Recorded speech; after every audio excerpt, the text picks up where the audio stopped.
të cilat dominojnë, le të themi, politikën shqiptare, është nga njëra anë raporti i një prej departamentit amerikan të shtetit që lidhet me sigurinë jashtë teritorit, pra jashtë vendit, ku përmendet dhe protesta e Tunisë. Dhe gjithashtu duke u referuar kështu raste të njohur si revolucioni Flamingo, por është një situatë tjetër, Agron Shejaj, i cili ndodhet në qendër të polemikave për akuzat e mazhorancës, i cili sipas tyre arriti të marrë, pra të sigurojë, të rrëmbej një dokument të sigurisë të konsideruar si i klasifikuar nga kuvendi. Vetë Shejaj, në fakt, i ka mohuar më herët sot, gjatë paradites të gjitha këto akuzat dhe ka deklaruar se dokumenti ju është kthyer tashmë sekretarëve të kuvendit dhe nuk ka nxjerrë asnjë material jashtë kuvendit që lidhet me sekretin hetimor. Sekretin dokumentacion, më saktë.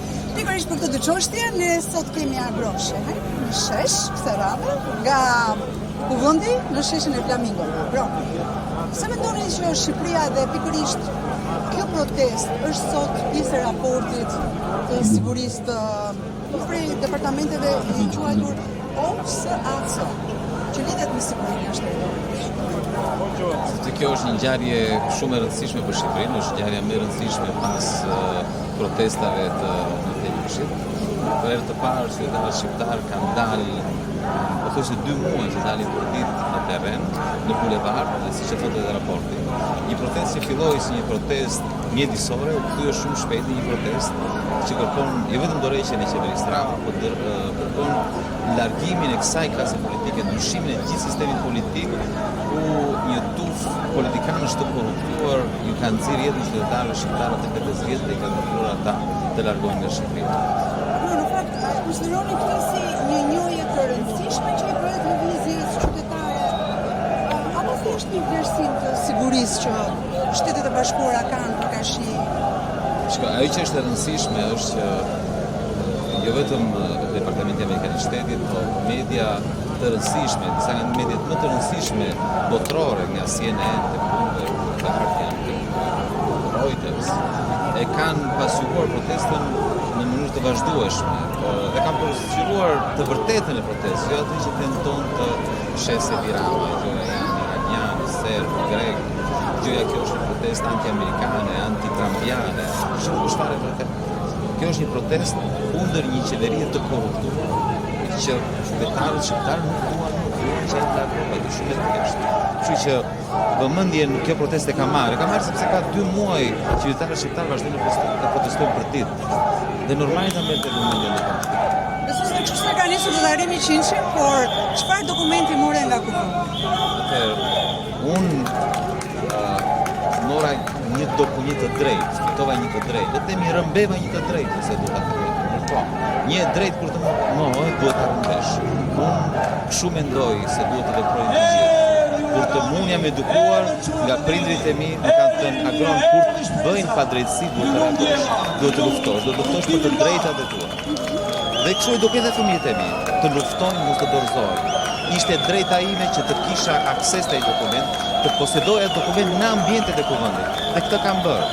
Më është mohuar një drejt. Më është mohuar në fakt, më janë mohuar shumë të drejta si deputet. Më është mohuar e drejta për të qenë në kuvend jam në kaluar. Më është mohuar e drejta për të patur interpelancë me Belinda Balluku. Kanë kaluar 2 vjet e gjysmë derisa Belinda Balluku nuk ishte më ministre. Dhe më është mohuar e drejta të kisha akses te dosja e Belinda Balluku që erdhi nga Spaku, ku ishin provat se si Belinda Balluku ishte vjedhur. Ne na mohen vazhdimisht të drejta dhe unë luftoj, nuk doja të kishte të kishte ato shfaqje që qytetarët shohin, por jemi të detyruar, sepse unë nuk mund të hesht. Unë edhe mund mos të vija dje në pardije, javën e kaluar dhe të përballesha me gardën. Por njerëzit duhet ta dini që mua më ishte mohuar një drejt, që ata po përdonin gardën për të mohuar mua të drejtë për të qenë brenda në atë kuvend. Kjo është ajo që duhet të bëjë dhe unë i ftoj të gjithë qytetarët shqiptarë të reagojnë, të protestojnë, të rrëmbejnë të drejtat e tyre, sepse ndryshe nuk kanë për të patur kur, nuk ka askush, nuk ka për të njohur të drejtat.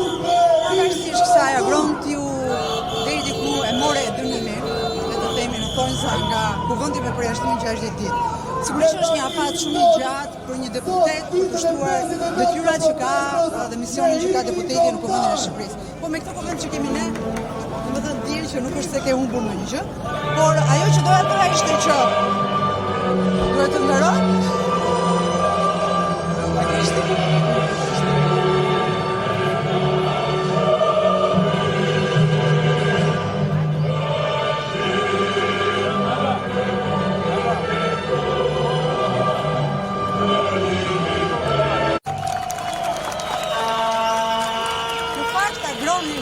Shumë e bukur. Ti do jep një jetër si dëshmor për atë? Tani nuk besoj se është e nevojshme, kështu që Zoti sot japësh jetën për atë, sepse nuk kemi. Por sigurisht unë bëja maksimumin për të mirën e vendit tim. Mendoj se çdo qytetar shqiptar, sidomos ata që kanë arritur diçka në jetë, që kanë mundësitë, që kanë kohën, që kanë eksperiencë, duhet japin diçka. Të gjithë kemi borxh ndaj vendit, ndaj atëheut, ndaj kombit. Njerëzit kanë një kuriozitet ndaj asaj që ju bët jenë kuvend. E bët për vete, e bët për të ditur se çfarë shihet mbas kësaj gjëje, e bët për shtetin shqiptar, e bët për detyrën tuaj dhe e keni kthyer këtë dokument. Bëra sepse unë besoj që duhet të ketë transparencë, që deputetët e zgjedhur nga qytetarët shqiptarë duhet të kenë akses në dokumenta dhe nuk duhet të votojnë pa ditur. Ai ishte një dokument që duhet i dhënë të gjithë deputetëve, deputetët e cilëve duhet të firmoste deklaratën mos shpërndarjen e dokumentit, gjë që unë bëra. Ai dokument duhet konsultuar në ambientet e kuvendit, gjë që unë bëra. Dhe kur mbarova punën dorëzova, absolutisht unë kam qenë tërkohën në kuvendin dhe kam aksesuar atë dokument në kuvendin e Shqipërisë. Pastorone akuzat që ndodhen ndaj jush me njëherë mbas këtij akti, sepse nuk kanë edhe shumë lidhje të tjera të cilat ka një ndikim për ta shfokusuar vëmendjen nga protestat të gjesti agreshëm. Jo, nuk e përjashtoj si mundësi që ata mund të kenë këtë interes. Sigurisht kanë synim të më denigrojnë mua si opozitar. Sulme ndaj meje nuk është as i pari dhe as i fundit, janë i bindur. Sigurisht janë të shqetësuar dhe nga vëmendja që kemi tërhequr. Mos harroj që para një jave Taulant Balla dërgoi njerëz të filmonin shtëpinë time ku jeton fëmijët e mi, bashkëshortja ime, ndërkohë që unë isha në Tiranë. Sonim në imazë se ky, unë nuk e di çfarë do të bënte. Unë nuk jam përjashtuar vetëm të radhë. Unë jam përjashtuar 4 herë brenda vitit. Jam përjashtuar 160 ditë vetëm në këtë vit. Po se me sa duket, nëse shikojmë nga reagimet, nga masat që merren, unë tërkohën, ndërkohë që këta dalin para sfakut, mua më nxjerrin para sekretariatit të etikës, edhe kush më bën etikën. Manja, Balla dhe Edi Rama. Shpërtove Spakun, prishin janë këta një vit që kanë bërë thirrje Spakut për të filluar një tim nga ajo. Si e prisni këtë? Që Edi Rama t'i bëj thirrje Spakut me toj mua, për është të vëzhduar në kokë. Është çmenduri. Për çfarë? Pale Edi Rama që ka, cilin dokument unë e kam përdorur në kuvend, në bazë të ligjit, më takonte, ishte një drejtë që më takonte. Do më hetojnë për çfarë? Se ushtrova detyrën time, Edi Rama do të bëjë. Edi Rama që ka Belinda Bolluku të akuzuar për korrupsion dhe mbrojtjen parlament. Ka Hametajn i aratisur në Zvicër i akuzuar për korrupsion. Erion Veliaj, kryetar bashkie ka 2 vjet i akuzuar për korrupsion. Beqaj që hodhi paratë e ilaçeve të shëndetësisë, Edi Rama do të thotë do i urdhëroj Spakut me toj mua. Problemi është shqiptarët të terrorizuar në Spakut dhe në diçka ç'bëjnë. Çfarë bëjnë? Sulme që i bëjnë protestuesve, protestës, mua dhe çdo opozitari tjetër, dhe bëjnë se duhet të mbajnë pushtetin. Dhe sot nuk kërkojnë të mbajnë pushtetin se thjesht duan të vazhdojnë të vjedhin siç kanë vjedhur. Sot duhet të shtohen. E përgjigje, dorëzove dokumentin. Mund ta shpjegoj dokumentin tërkohën.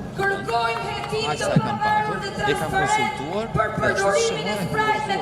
Kam bërë detyrën time, nuk kam shkelur as ligjin, as rregulloren, as kushtetutën, as ka shumë diskutime agron që sekretare e keni shturur. Ne do të vazhdojmë të protestojmë pajisisht sepse një shoqëri demokratike nuk ndërtohet me frikë, por me qytetarë të lirë që kërkojnë llogaritjen ndaj pushtetit.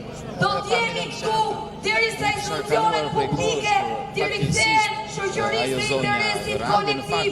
Do t'jemi këtu derisa ta ndërtojmë shoqërinë e re, Shqipërinë e re, ku frika dhe represionin policor nuk Absolutisht, Real Kadri ka takuar personalisht, sepse donin të shikojshin gjendjen e saj shëndetësore dhe kemi shprehur keqardhjen tonë për çfarë ka ndodhur. Nuk kanë prekur asnjë sekondë. Po pamjet janë të qarta, siç thash, për fat mirë, se ndryshe këta çfarë do kishin bërë. Deri tani nuk kemi se Spaku të ka thënë se kemi.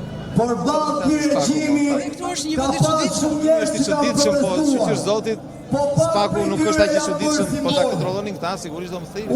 Po si do të thrasim. Kam qenë në kohë kur protestoi dhe pesmoi Dokumentin e Kuvendit të Shqipërisë, një dokument që më takonte. Kryetari i Kuvendit tha, merrni një dokumentin e keni te salla tjetër. Unë vajta e mora dhe lexova brenda sallës seancës Kuvendit. Për çfarë do të thrasim mos Spaku? që edhe sot po të shkojnë të shtëpia në Mizës, akoma janë pronoja, sepse asgjë nuk është shkërtuar nga kushtimi. Ama ndër shumë gjëra që në Miza ka thënë, Kudo ka kam një fjalë që e mbaj vath në vesh që ka thënë ato kohë, kryeministri Drama. I ka thënë përballë që pesta, që shkresta, unë nuk të kam pesë ty dhe nuk I besoj fjalët tua. Ndaj mos e ke kishtë, më jetë shkresta se ndryshe nuk të besoj. para në çështje të sigurisë kombëtare, sa për të shoqëri që Shqipëria duhet të bëjë. Shtetet e Bashkuara të Amerikës janë partneri kryesor të Shqipërisë. Praktika ka treguar që këtu fshihen njerëz me interes, firma dhe kompani që janë Kontratën e kontratë me qeverinë amerikane, me qeverinë amerikane. Po aty çështja nuk ishte marrëveshje, çështja ishte procedura. Ta shkelën totalisht kushtetutën dhe ligjet e Shqipërisë duke detyruar parlamentin brenda ditës të votonin një ligj që duhet të respektohet për çdo lloj ligji, duhet të respektohet kushtetuta. Është dokumenti themelor I shtetit shqiptar. Nuk mund të themi ne po tani me që kemi një marrëveshje me Amerikën, varja kushtetutës. Kjo është çmenduria e këtij. Ata kanë vetëm një qëllim. Ta mendojnë se duke bërë marrëveshjen mund të shpëtojnë drejtësisë. Kjo ndërkohë janë pikërisht amerikanët që duan që në Shqipëri të sundoj ligji, që të japin fund pandëshkueshmërisë, që mos të ketë të paprekshëm, që të korruptuarit të shkojnë kurrë. Tu kesh disa minuta për të njohur me materialin dhe sigurisht që ke krijuar edhe një bindje që kjo është një gjë e mirë që I duhet Shqipërisë në krahasim me atë se çka ka bërë deri tani qeveria shqiptare. Siç e thash, ajo është një kontratë, ajo është një marrëveshje. Ka asnjë përfaqësues të partive politike që janë në parlament që janë marrëveshjes, për sa di unë të parë. Janë kundër marrëveshjes, asaj marrëveshje me Shtetet Bashkuara të Amerikës. Opozita ka ngritur zërin në lidhje me kushtetueshmërinë e procedurave që janë ndjekur. Dhe është pikërisht kjo është tani, sepse ta nuk duan t'ia dinë për ligjet. Ta nuk duan t'ia dinë për të drejtën. Nuk do fare. Dhe thjesht grupon shtyni me një javë. Respektojmë kushtetutën. Shtyni votojmë me një javë, ta votojmë gjithë. Nuk duan, sepse nuk pyesin për ligjet. Për kohën edhe për